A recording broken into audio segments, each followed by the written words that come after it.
através do profeta, declarou Deus: e acontecerá nos últimos dias, diz o Senhor, que derramarei do meu espírito sobre toda a carne. Vossos filhos e vossas filhas profetizarão, vossos jovens terão visões, e sonharão vossos velhos. Até sobre os meus servos e sobre as minhas servas derramarei do meu espírito naqueles dias, e profetizarão. Hoje se cumpre esta palavra. Vivemos dias em que o Espírito Santo de Deus se manifesta em toda parte. O Espírito Santo levanta um povo para Deus, preparando para os dias do fim. Através deste operar do Espírito, vidas são transformadas, o Evangelho é vivido, o Senhor é louvado e a igreja é restaurada. Ó Espírito Santo, venha operar mais neste mundo, levando vidas a conhecer Cristo, levando vidas a viver em Cristo. Prepara um povo que lhe seja fiel e testemunhe seu nome com poder. Conduz o povo do Senhor ao mais completo louvor, à mais pura adoração, em espírito e em verdade.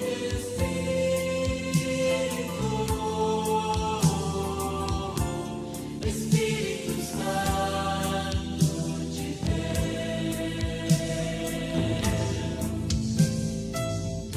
vem controlar todo o meu ser, vem dirigir o meu viver, o meu pensar, o meu falar, o meu sentir, o meu agir.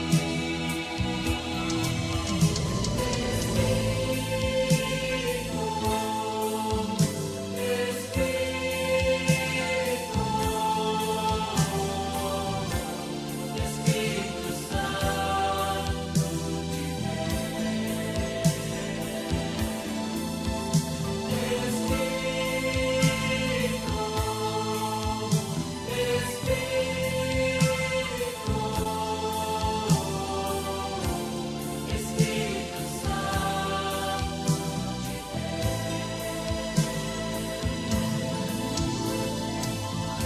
vem controlar todo o meu ser, vem dirigir o meu viver, o meu pensar, o meu falar, o meu sentir, o meu agir.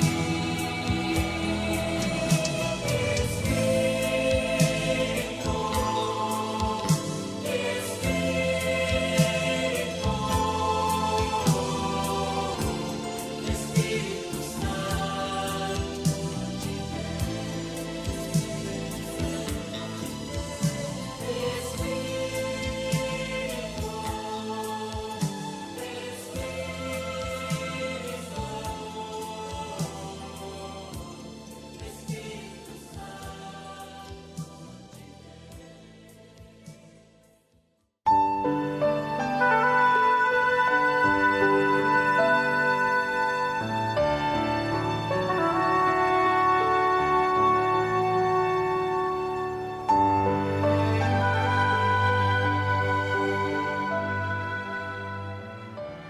E eu quero aproveitar esse momento e deixar bem claro para todos que eu, meus irmãos, tenho passado por momentos difíceis, mas dou graças a Deus que me tem confortado, para não perder a glória da verdade, porque eu sei que ela é a minha libertação.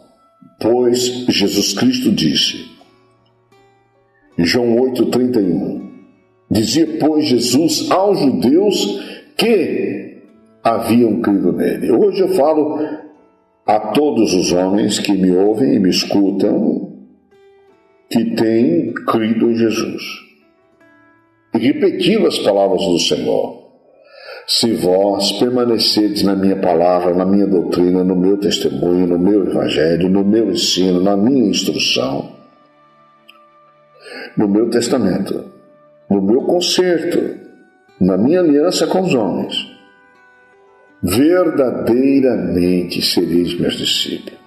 Permanecer é permanecer, não é permanecer um pouco e sair e voltar depois.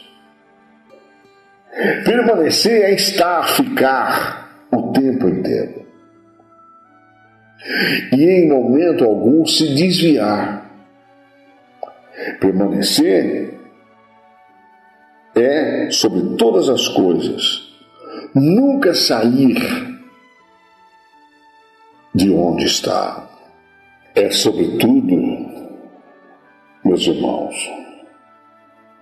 ficar onde está, continuar e conservar-se aonde está, persistindo em todo o tempo, perseverando em todo o tempo, insistindo continuamente para chegar ao fim. Permanecer é se firmar cada vez mais na verdade. E foi isso que Jesus disse. Se vós permaneceres na minha palavra, verdadeiramente sereis meus discípulos. E, permanecendo na minha palavra, conhecerão a verdade. E a verdade vos libertará. Veja, eu conheço muita gente que fala, e conhecereis a verdade vos libertará. Você vê, até o presidente da nação fala isso, mas ele não é discípulo de Jesus. Discípulo de Jesus teria aprendido o que Jesus ensinou, o que Jesus orientou, mas na verdade ele repete aquilo que todo crente repete. E conhecereis a verdade vos libertará. Que verdade que nos liberta, irmão? E nos liberta do quê? Do quê? Nos liberta dos poderes das trevas, do poder de Satanás, do poder do diabo. Nos liberta do poder do dragão, do poder da serpente. Então, meus irmãos, eu quero deixar claro para todos vocês que a glória do Evangelho não pode ser misturada com a glória do diabo. Não. A inteligência de Jesus Cristo não pode ser misturada com a inteligência de Satanás. A sabedoria de Jesus Cristo, ela não pode ser misturada com a sabedoria da serpente. Pastor, o que o senhor quer dizer? O que eu quero dizer é que eu quero abrir os teus olhos, porque, meus irmãos, ao pesquisar sobre a guerra das sementes, eu encontrei duas sabedorias, duas inteligências. E como eu já tenho pregado ao longo desses anos, eu preguei sobre o Jesus-diabo e o diabo-Jesus. São dois tipos de Jesus que não faz parte do reino dos céus. E o que faz parte do reino dos céus é o Jesus da cruz, que ninguém prega. E ninguém ensina dessa realidade para entender as virtudes da ressurreição. E ultimamente eu tenho ensinado que tem muita gente dentro da igreja, e eu não cito a igreja de fora, não, cito a igreja que eu dirijo, abraçado com Satanás, andando de costa para Jesus, sem olhar para trás, dentro da igreja. Então, ao falar sobre a unção do Espírito Santo, para que é dada a unção? A unção é dada, meus irmãos, para que nós venhamos testemunhar o reino dos céus, testemunhar as verdades dos céus, a justiça dos céus, o amor, a bondade, a benignidade dos céus.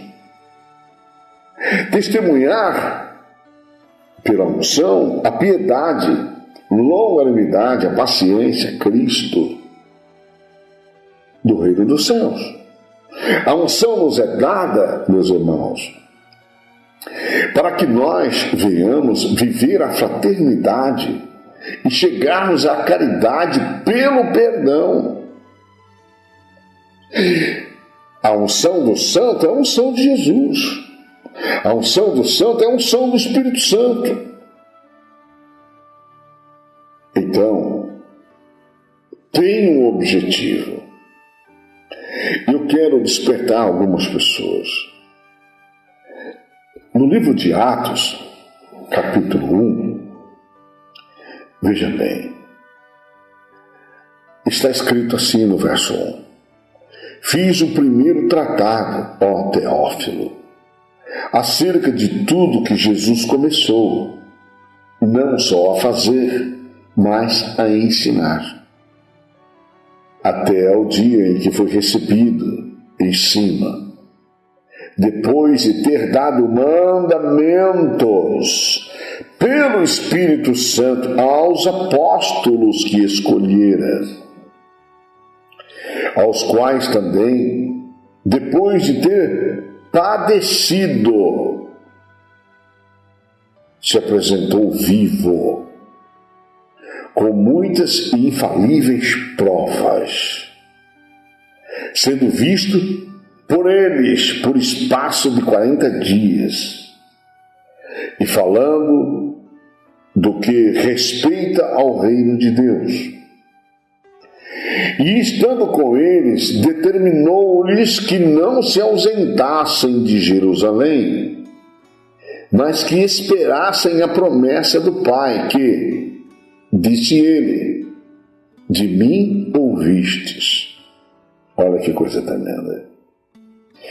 Porque, na verdade, João batizou com água, mas vós sereis batizados com o Espírito Santo. Sereis ungido com o Espírito Santo. Ungido com o Espírito Santo. Não muito depois daqueles dias. Então, quando nós somos ungidos com o Espírito Santo, nós somos ungidos com tudo que envolve as virtudes celestiais do Pai, do Filho e do Espírito Santo. Ungido pelo Espírito Santo, revestido pelo Espírito Santo, batizados com o Espírito Santo, tem um objetivo, meu amigo. E a unção é dada para cumprir esse objetivo, que é o que eu tenho feito ao longo desses 27 anos, 28 anos. E eu quero esclarecer isso para você. O Espírito Santo, a unção nos é dada para um objetivo. Mas, pastor, qual é o objetivo? O objetivo não é só fazer milagres, prodígios, maravilhas, não. Como eu disse, o cara pode fazer tudo isso, mas se não tiver caridade, já era. Se não tiver piedade, já era. Porque assim sabe o Senhor livrar da tentação os piedosos. Que coisa. Então, meu amigo, você acha que o diabo quer que você tenha o Espírito Santo para cumprir o propósito do que Jesus mandou? Claro que não. Claro que não. Você acha que o diabo quer que você tenha a unção de Deus, a unção do santo, para lutar contra a injustiça, contra a mentira, contra a falsidade, contra o fingimento, contra as iniquidades, abrindo os olhos ao cego? Claro que não. O diabo quer todo mundo cego, surdo e mudo, para ele continuar fazendo a sua obra de enganar todo mundo. E é o que ele tem feito. Mas voltando à realidade, vamos ver, meus irmãos, que realidade espetacular o objetivo do Espírito Santo dado para todo aquele que crê.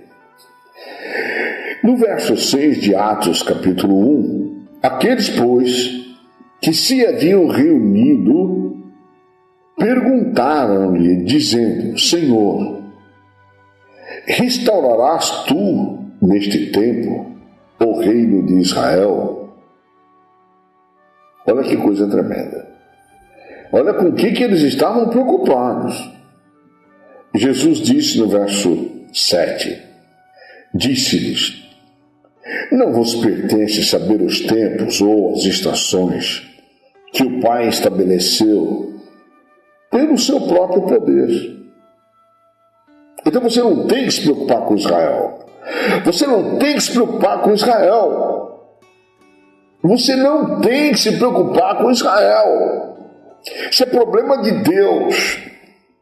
E com eles, pelas atitudes deles, pela recusa deles, não aceitando Jesus, blasfemando, mentindo, caluniando, chamando Jesus de filho de quem, filho dessa, filho daquela outra, como a gente vê na internet ainda hoje. É só buscar os estudos aí que você vê. Eu já preguei, já mostrei tudo isso para a igreja.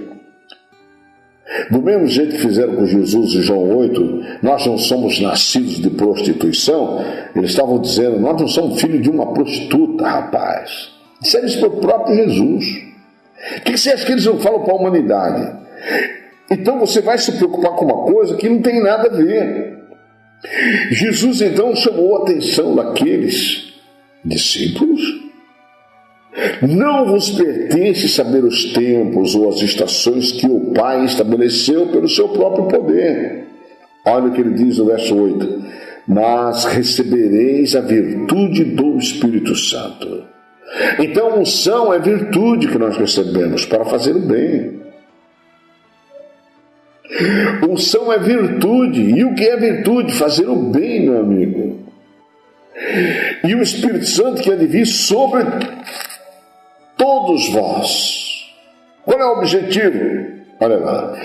E ser-me-eis testemunhas. Ser-me-eis. Isso significa: vocês serão minhas testemunhas. Testemunhar a minha vida, meu caráter, minha conduta, minha postura. Vocês vão testemunhar o meu espírito, os meus sentimentos, meus feitos, minha natureza divina, em Jerusalém, como em toda a Judéia e Samaria, até os confins da terra. Vocês vão testemunhar os meus ensinos, minhas instruções, todos os meus propósitos acerca do reino dos céus e a salvação. Que coisa impressionante. Esta realidade, ele disse, e no verso 9 diz: e quando dizia isto, vendo-o eles, foi elevado às alturas, e uma nuvem o recebeu, ocultando-o a seus olhos. Que coisa incrível. E estando eles com os olhos fitos nos céus, enquanto ele subia, eis que junto dele se puseram 2 varões, vestidos de branco, os quais lhe disseram: varões galileus, por que estáis olhando para o céu? Esse Jesus, que dentre vós foi recebido em cima no céu, há de vir, assim como para o céu o viste subir. Sabe, meus irmãos, que coisa impressionante. Ali estava consumado a ida e decretada a sua volta. Eu não tenho muito tempo, mas eu quero que vocês vão para o capítulo 2 comigo, com muita rapidez, para confirmar o que eu estou falando. Presta bem atenção. No capítulo 2, fala da descida do Espírito Santo, fala da descida da unção, e você vai entender para que é a unção do Santo, a unção do Espírito, a sabedoria, o entendimento, o discernimento, a autoridade, o poder, o vínculo, a ligação direta com Deus e a certeza absoluta do propósito do Espírito Santo que dá a unção. Para que é a unção? Cumprindo-se o dia de Pentecostes, estavam todos reunidos no mesmo lugar, e de repente veio do céu um som como de um vento veemente e impetuoso, e encheu toda a casa em que estavam assentados. E foram vistas por eles línguas repartidas, como que de fogo, as quais pousaram sobre cada um deles. Sabe, labaredas, línguas. Assim, quando você vê o mato pegando fogo, você não vê a língua ir para lá e para cá, a língua como de fogo, poder. E todos foram cheios do Espírito Santo. E começaram a falar em outras línguas, conforme o Espírito Santo lhe concedia que falassem. É aqui que está um grande mistério que eu quero abrir a sua cabeça. Com a própria palavra. E você vai entender que línguas eram essas. Porque eu vejo todo mundo usar um texto fora do contexto para enganar todo mundo. E até membros da igreja que eu dirijo têm sido enganados depois que saem do nosso meio. Aí eles acreditam que aí agora que eles têm o Espírito Santo. Continuam mentindo, caluniando, difamando, inventando mentiras e mais mentiras, destruindo vidas, como eu disse, como instrumentos, embrulho, cavalos, de quem? Então eu não quero que você se engane. Preste atenção na palavra. Porque muita gente está sendo confundida. E uma pessoa, quando ela deixa a verdade de Jesus Cristo e dos apóstolos, ela vai ser confundida mesmo. E não tem mais conserto. É possível que não tenha. Só Deus pode falar, eu não posso falar. Porque as blasfêmias não é contra mim. É contra o Espírito da verdade. É contra a verdade. É contra a verdade que Jesus testemunhou. É contra a verdade que ele disse que ele era. E é contra o guia da verdade, o Espírito Santo, que é a própria verdade. E é contra a igreja, que é coluna e firmeza da verdade. E é contra os filhos da verdade, que eu vou te levar lá. Então veja. E todos foram cheios do Espírito Santo e começaram a falar em outras línguas, conforme o Espírito Santo lhes concedia que falassem. E em Jerusalém estavam habitando, olha lá, olha as línguas estranhas aqui, judeus, varões religiosos, olha línguas estranhas aqui, ó, de todas as nações que estão debaixo do céu. Estas eram as línguas estranhas, línguas humanas, mas línguas estrangeiras. E correndo aquela voz, olha lá, e correndo aquela voz, ajuntou-se uma multidão. E estava confusa. Preste bem atenção o que é línguas estranhas, meu irmão. Porque cada um os ouvia falar na sua própria língua.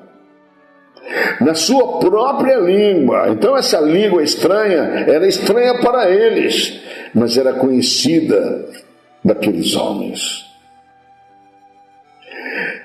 Conhecida para eles, mas era conhecida daqueles homens. E todos, olha o verso 7, e todos pasmavam e se maravilhavam, dizendo uns aos outros: pois que? Não são galileus todos esses homens que estão falando? Verso 8: como, pois, os ouvimos cada um na nossa própria língua em que somos nascidos? A língua estranha era para os discípulos. Mas para aquelas pessoas, cada um ouvia na sua própria língua em que foram nascidos. O que eu quero dizer com isso?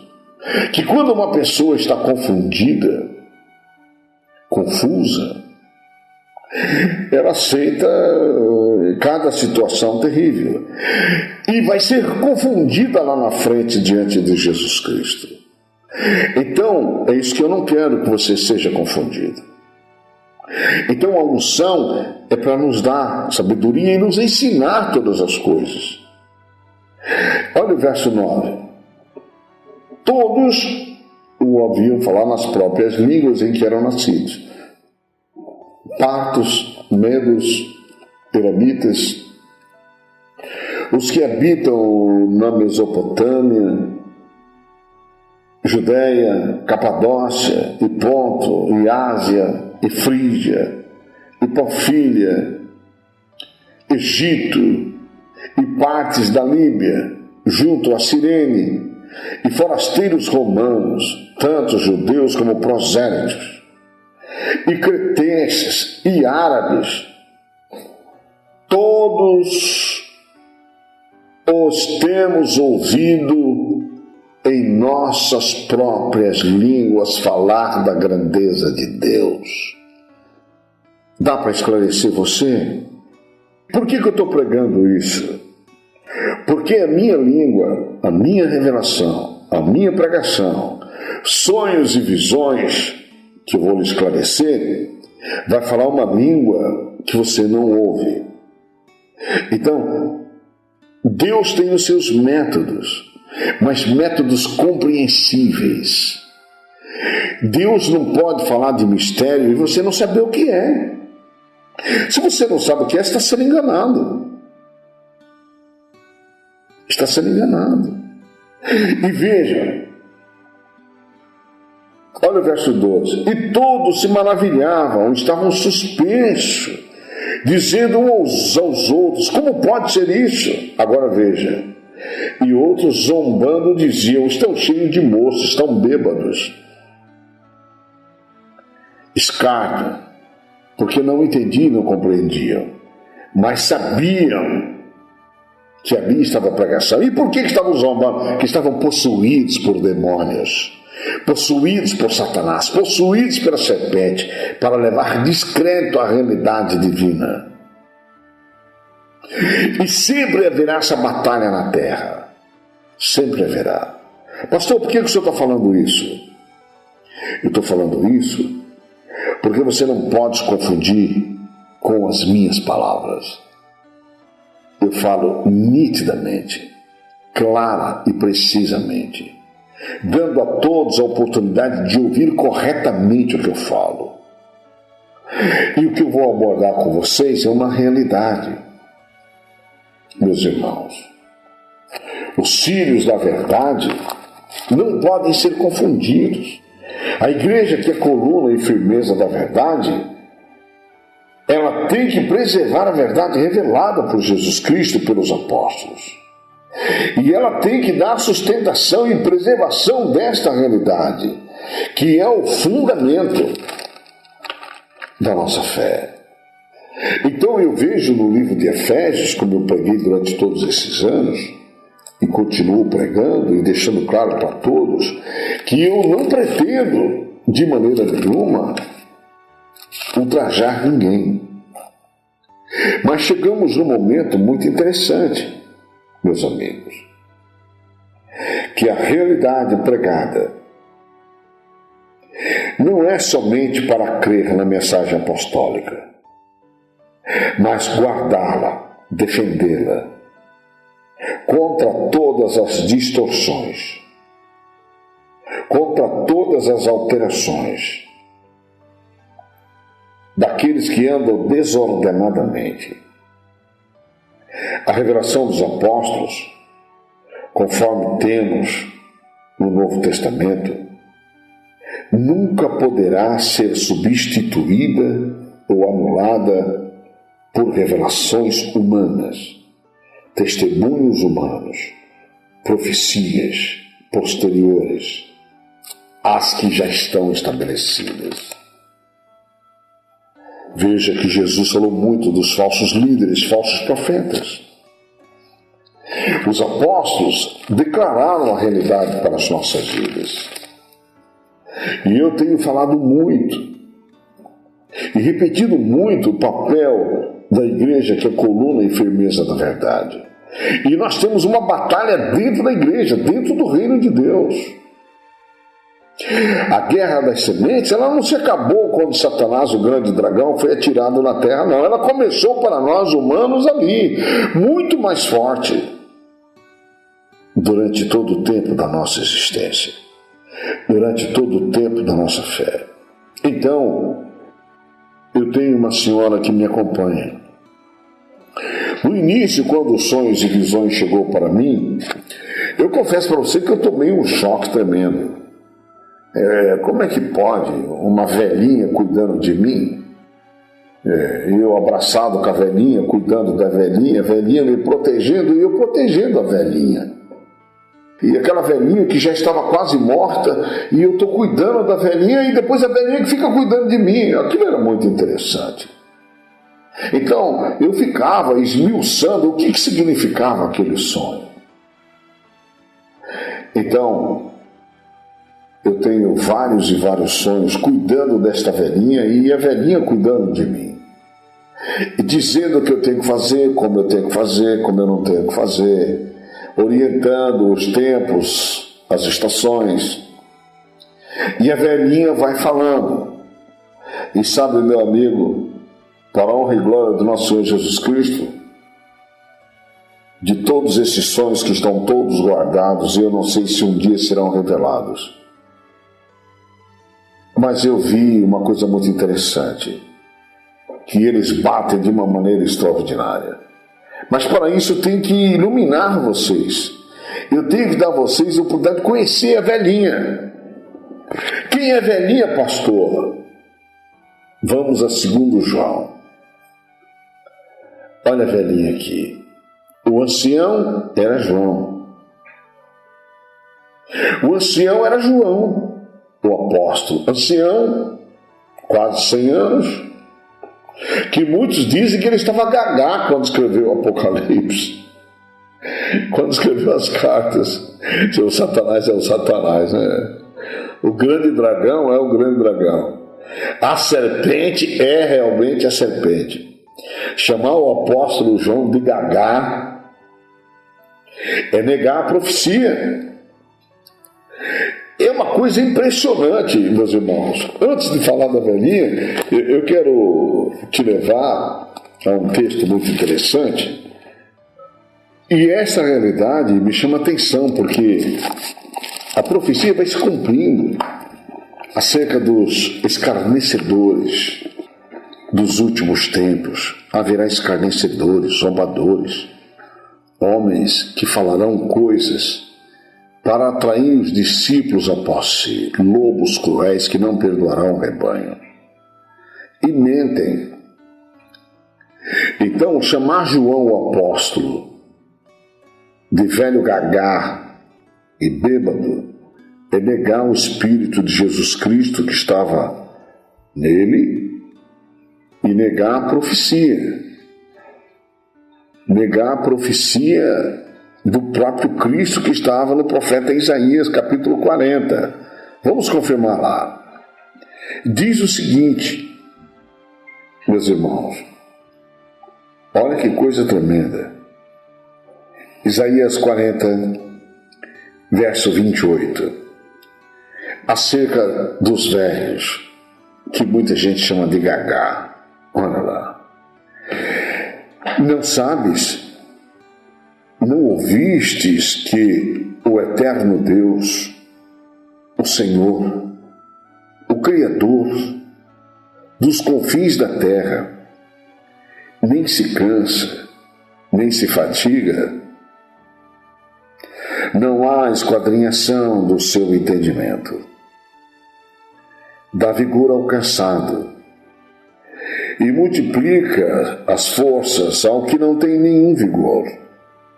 Os jovens se cansarão e se fatigarão. Os jovens certamente cairão, mas os que esperam no Senhor renovarão as suas forças e subirão com asas como águias. correrão e não se cansarão, caminharão e não se fatigarão. Então, meu amigo, João estava completamente inteiro pelo poder do Espírito Santo, perfeito no seu entendimento, no seu discernimento, para escrever coisas como esta aqui: o ancião, a senhora eleita. Então, a senhora eleita, quem é a senhora eleita? A senhora eleita é uma mulher. Quem é essa mulher eleita? A igreja. Ah, meu Deus, a igreja, a senhora eleita? É. E quantos anos ela tem? 2000 anos. Por isso que ela é uma velhinha. Que coisa! E o sonho revela que ela está velhinha e machucada. E eu sinto piedade dela, compaixão dela, e vou cuidar da velhinha, e restauro a velhinha, e depois a velhinha que fica cuidando de mim. Eu não tinha entendimento. Hoje eu tenho.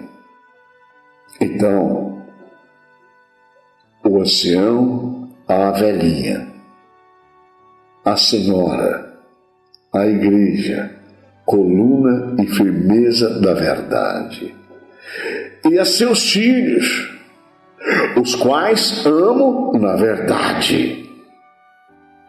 Verdade? O Evangelho, a nova aliança. E não somente eu, mas também todos os que têm conhecido a verdade, o Evangelho, a nova aliança.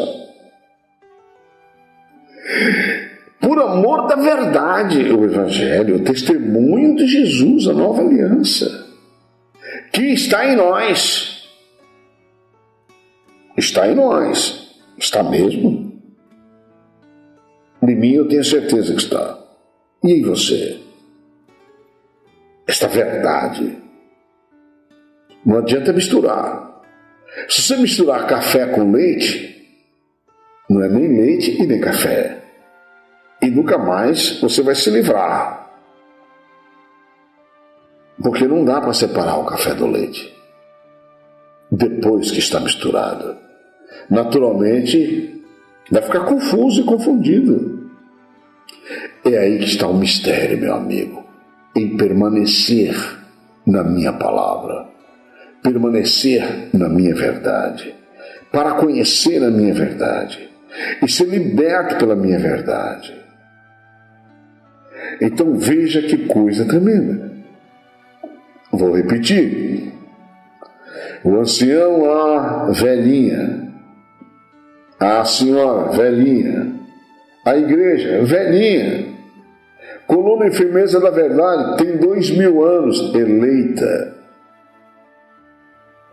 e a seus filhos, os quais amo na verdade, e não somente eu, mas também todos os que têm conhecido a verdade, por amor da verdade, que está em nós, e para sempre estará conosco. Esse é o glorioso mistério. Não se pode mudar. A graça, a misericórdia, a paz da parte de Deus, Pai, e da do Senhor Jesus Cristo, o Filho do Pai, seja convosco na verdade e caridade. Meu amigo, não existe verdade sem a caridade. Se existir verdade sem a caridade, ela é tirana. Tirana. Agora veja o que está escrito no verso 4. O amor fraternal e os falsos doutores. Muito me alegro por achar que alguns de teus filhos, então presta atenção, igreja, a igreja que eu prego, é alguns que estão entre nós, não é todos. Alguns de teus filhos andam na verdade, assim como temos recebido o mandamento do Pai. Qual é o mandamento do Pai? A vida eterna. Qual é o mandamento do Pai? O Evangelho. Qual é o mandamento do Pai? A nova aliança. Qual é o mandamento do Pai? O amor da verdade para nos salvar. Por amor da verdade, nós nos amamos uns aos outros, como Cristo nos amou. na verdade. Não pode haver na mentira amor. Não pode haver na falsidade o amor. Olha o que diz o verso 5. Olha aqui a velhinha de novo. A minha senhorinha, a qual eu sou apaixonado por ela e ela é por mim, segundo as revelações, segundo os sonhos e visões que têm chegado. E agora, senhora eleita, coluna e firmeza da verdade, rogo-te, não como escrevendo-te um novo mandamento, mas aquele mesmo que desde o princípio tivemos, que nos amemos uns aos outros. Para que é a unção? Para que é o Espírito Santo? Para amar, para cuidar, zelar, proteger, defender e lutar contra a injustiça, contra a maldade, contra a perversidade, contra a mentira. Agora veja, meus irmãos, e a caridade é esta, que andemos segundo os seus mandamentos. E este é o mandamento, como já desde o princípio visto, que andeis nele. Qual é o mandamento? É o amor, é o zelo, o cuidado, é o permanecer, é o amor de guardar, de vigiar, proteger e preservar a velhinha. Tomar conta da velhinha, zelando da velhinha, vigiando para impedir que a velhinha fuja, que a velhinha suma, desapareça de desgosto, de tristeza, de angústia, de aflição. A velhinha é o mistério da piedade dentro da igreja. A velhinha é a verdade, é a justiça dentro da igreja. A velhinha é a caridade dentro da igreja, é a fraternidade, é o amor dentro da igreja que tem que ser conservado, preservado e reservado para dar continuidade ao projeto de Deus na terra, conservando em poder e graça, retendo na memória a realidade da igreja, que é coluna e firmeza da verdade.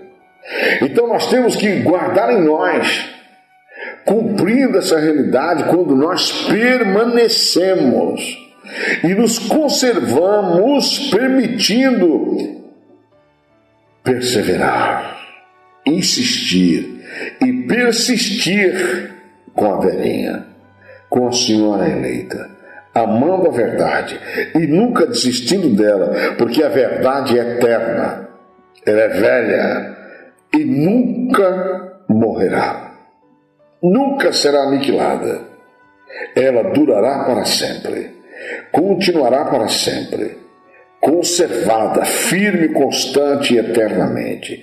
E é nela que Jesus disse: vós permanecerdes na minha palavra, verdadeiramente sereis meus discípulos e conhecereis a verdade. E a verdade vos libertará. Então João nos escreveu e disse: porque já muitos enganadores entraram no mundo, os quais não confessam que Jesus Cristo veio em carne. Lá naquela época, este tal é o enganador e o anticristo. Olhai por vós mesmos. Ele está falando isso para quem? Para os filhos da verdade, para os filhos da velhinha, para os filhos da igreja, para que não percamos o que temos ganhado, antes recebamos o inteiro galardão. Tremendo, não é, meu amigo? É um espetáculo, não é? Então, tudo isso eu estou lhe pregando para dizer para você o que foi que Tiago nos ensinou. E eu vou lhe estar mostrando duas sabedorias, duas inteligências atuantes dentro da igreja. 2 Jesus, 2 Espírito Santo, 2 Evangelho, muitas doutrinas dos anjos. Fique atento.